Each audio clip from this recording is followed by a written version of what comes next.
You're going to make the decision of what you want to do with the information that you're being given. I have no power over you. You have the power, and you need to know that. We think so often that we are helpless, but we're not helpless because we have our minds. We have our minds, and you shape and mold your life from moment to moment by your thoughts and your beliefs and your attitudes. And you also want to know that you really are important to this world. You might say, well, I really don't do anything, but you are. Just the fact that you're alive is important, and your life has meaning. It really does. And you can contribute to the peace and the harmony of this planet just by using your mind. Now, some people get involved politically, and some people march, and some people do Peace Corps, and some people help feed the homeless and do all sorts of things, and that's fine. But you can also contribute to the peace and harmony of the planet just as much by how you use your mind. Slow down. Think deeply. With my sighted eye, I see what's before me, and with my unsighted eye, I see what's hidden. Alice Walker. In the intro sequence of the beloved children's show, Mr. Rogers' Neighborhood, the first interior shot does not show the host. Instead, in the beat before Fred Rogers appears on the screen singing his cheerful song about being a good neighbor, viewers see a traffic light blinking yellow. For more than 30 years and for nearly 1,000 episodes, this subtle piece of symbolism opened the show. If as a hint, it went over the heads of most people watching, viewers were still primed to get the message. Because whether Fred Rogers was speaking on camera, playing in the neighborhood of make-believe with King Friday the Puppet, or singing one of his trademark songs, just about every frame of the show seemed to say, slow down, be considerate, be aware. As a child at Latrobe Elementary School in Pennsylvania, Fred Rogers had been a victim of vicious bullying. Kids picked on him because of his weight and because he was sensitive about it. It was a horrible experience, but this pain spurred his groundbreaking work in public television. I began a lifelong search for what is essential. He said about his childhood, what it is about my neighbor that doesn't meet the eye. He even framed a print of that idea on the wall of his production studio in Pittsburgh, a snippet from one of his favorite quotes. What's essential is invisible to the eye. That is, appearances are misleading. First impressions are too.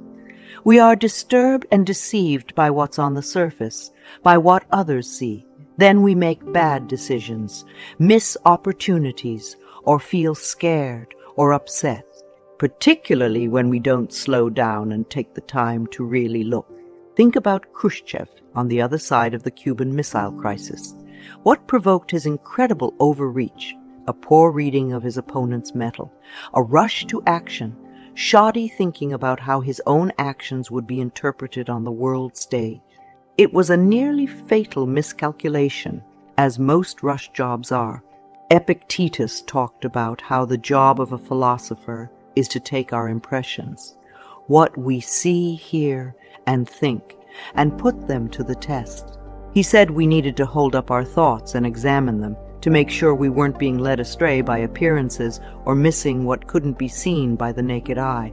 Indeed, it is in Stoicism and Buddhism and countless other schools that we find the same analogy. The world is like muddy water. To see through it, we have to let things settle.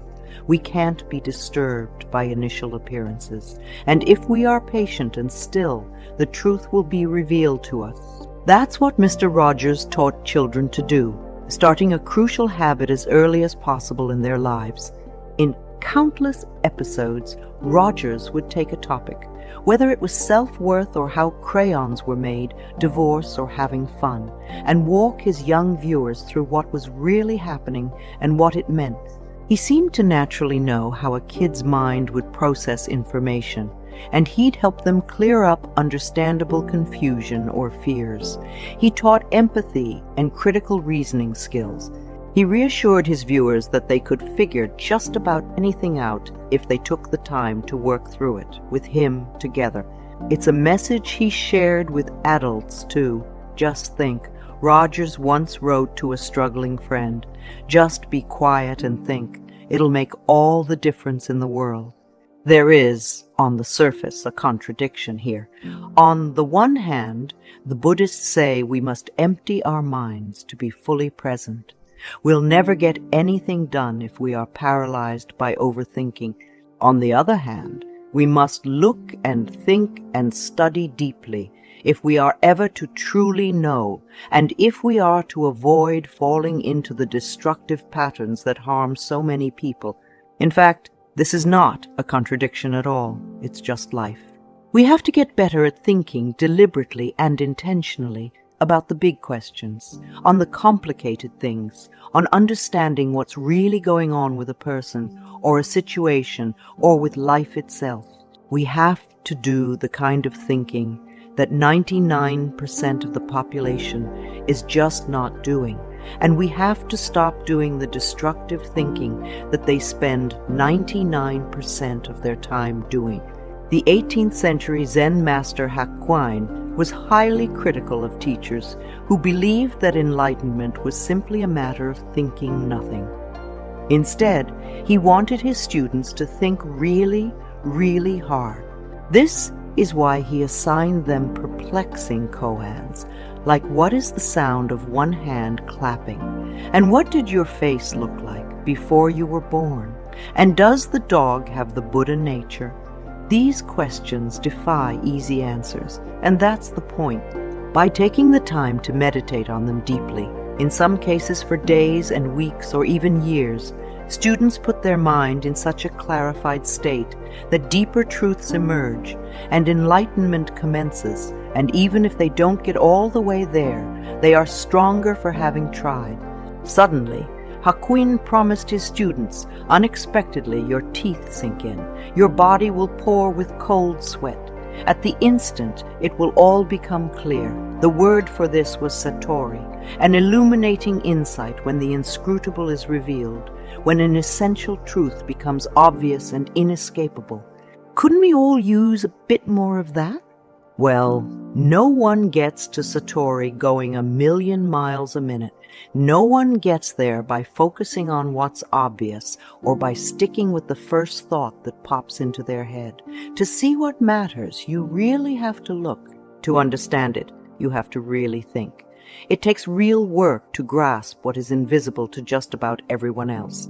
This will not only be advantageous to your career and your business, but it will also help you find peace and comfort.